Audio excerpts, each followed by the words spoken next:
Hello YouTube. Today I'm gonna show you a zero tolerance 180. Let's look at it.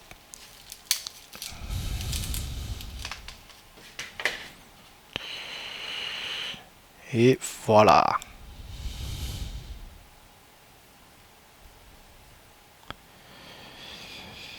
I believe this model has been discontinued.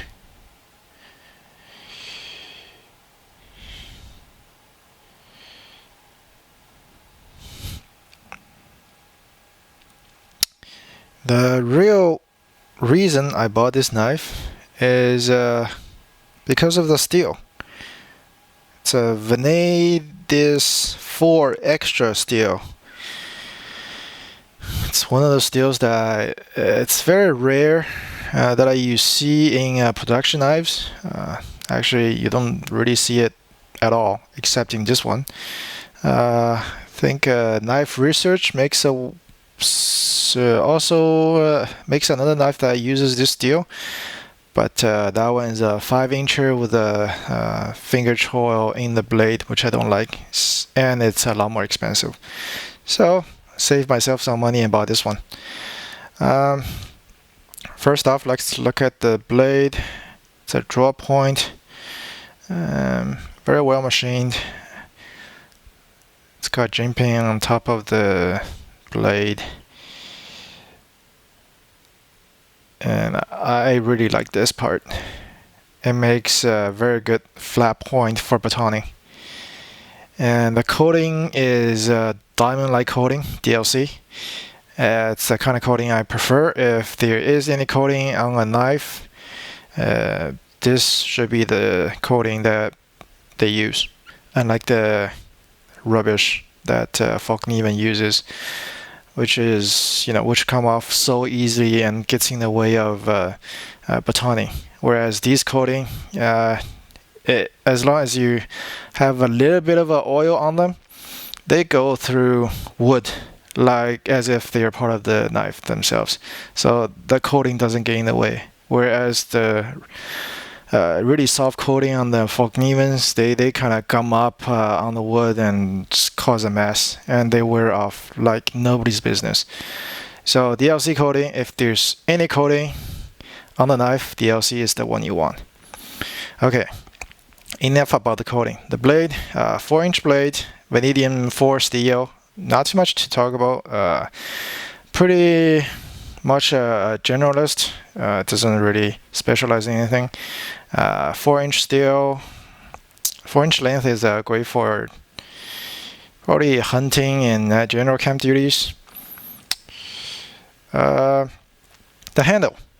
The handle is less than ideal.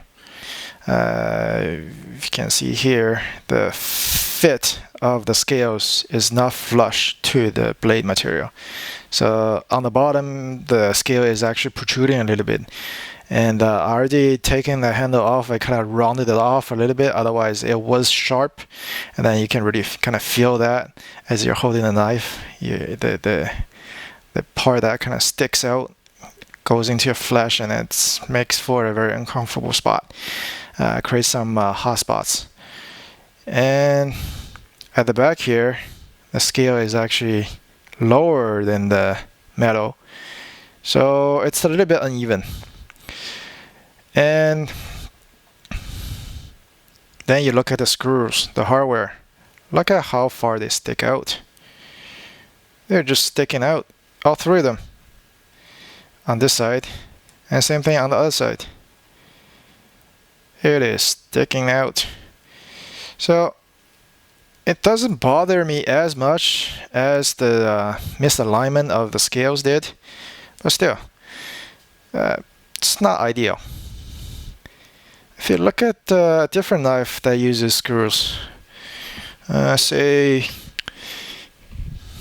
the excellent M4.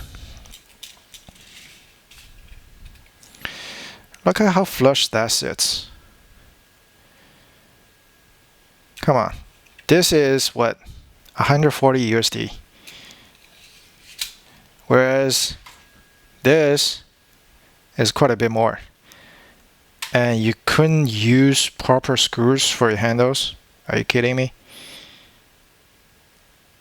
I thought about actually firing them flush with the handle, but that would make it really ugly too. And if you look this knife up on the website, some websites they actually post them with this is a this is a hex key screw. On some websites they actually post this same knife with a different kind of screw that actually does sit flush with the handle scales, but this one doesn't, so I'm quite disappointed with that. Now the blade itself, I've done some minor cutting tests, not too much, just because I really haven't had the chance to test this yet. It does hold an edge like nobody's business. Excellent edge holding capabilities. But the trade-off is it's not a stainless steel, so it will rust. I haven't really had this thing rust on me, just because I haven't used it too much, and especially not in adverse environment like salt water or cutting tomatoes and lemons and whatnot. Just cutting wood, this does quite well, and the coating holds up really, really well. Still looks like new. And I've heard some other complaints when other YouTube review this knife, and that's with regards to the sheath. In the beginning, I didn't like the sheath too much, just because it's kind of loose fitting. The blade has to go in a specific way, otherwise it would, the snaps wouldn't go. So that you have to do it this way.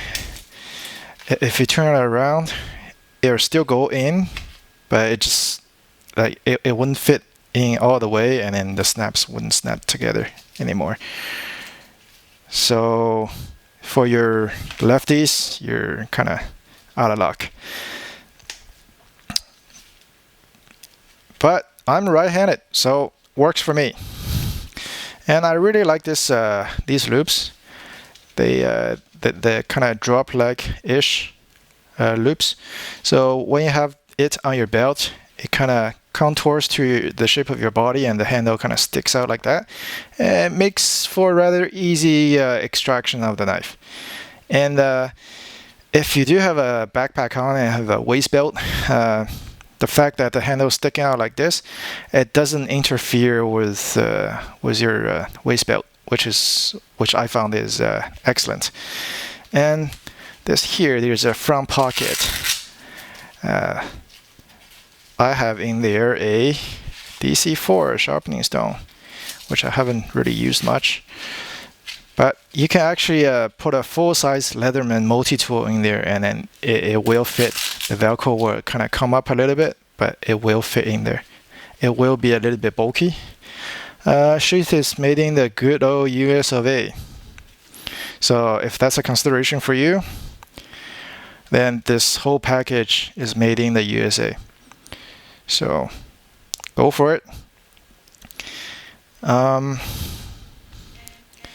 Otherwise, there's not too much more to talk about. I will post a different video after I've done some more extensive testing to find out how the steel really holds up, if there's any chipping or any issues with the knife. But so far it's looking promising, notwithstanding the issue with the scales on the handle.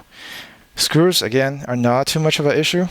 My main complaint is with the fitted finish of the handle itself, the scales. Alright, that's it, that's all. Until next time, bye.